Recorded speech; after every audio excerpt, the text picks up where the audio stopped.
Hey BingX fam, welcome back to another Cryptopedia session. In today's episode, we'll show you how to sell crypto directly to other users using BingX P2P trading. Just like buying, you'll benefit from escrow protection and zero trading fees. But remember, you must complete your KYC verification before getting started. Let's dive in.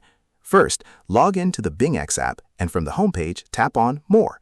Then select P2P Trading and switch to the Sell option. Before you start selling, make sure your payment method is set up. Tap the icon in the top right corner, go to Payment Method, and follow the on-screen instructions. It's very important that your account name matches your KYC name to avoid any issues. Next, on the Sell page, tap the currency icon to choose your preferred currency.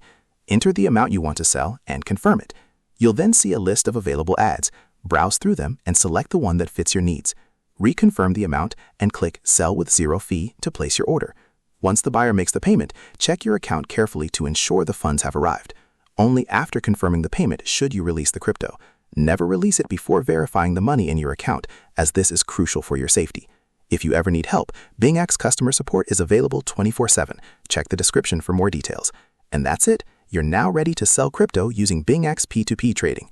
If you have any questions or topics you'd like us to cover next, drop them in the comments. Thanks for watching.